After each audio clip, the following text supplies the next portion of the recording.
À notre question de la semaine, on parle cette semaine de Samuel Poulin et Nathan Légaré, deux joueurs de l'organisation des Penguins de Pittsburgh qui ont eu une belle histoire. Ils ont été repêchés par la même équipe lors du repêchage. Danny, c'est pour des histoires comme ça qu'on aime le hockey, des belles histoires humaines. Les Siamois, ils ont été ensemble toute leur jeunesse, mais il y a quelque chose de particulier lorsque les joueurs jouent constamment ensemble.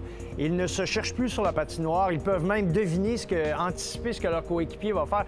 C'est très précieux. Des fois, on parle de chimie, mais ça va plus loin que ça. C'est le niveau ultime de la chimie. Exactement. Et ça permet à des joueurs de faire des choses que, lorsqu'ils sont combinés, ne réussiront peut-être pas de la même façon lorsqu'ils sont séparés l'un de l'autre. Et cette semaine, on se demande à quel âge ils ont commencé à jouer ensemble pour la toute première fois. Est-ce que c'était A, à 5 ans, B, à 7 ans ou C, à 10 ans? La réponse après la pause.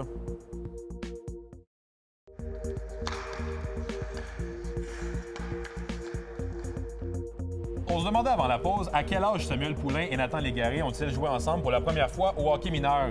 La réponse est B, à 7 ans. Et là, maintenant, Danny, dans les prochaines années, ce qu'on va surveiller, c'est est-ce qu'on va les revoir jouer ensemble avec les Penguins de Pittsburgh dans la LNH? Et la grande question, c'est peut-être qu'ils vont être dans le même alignement, mais est-ce que l'entraîneur va consentir à les faire jouer ensemble? Ouais. Et ça, c'est un autre débat complètement, parce que, bon, les cheminements, la progression de chacun des joueurs.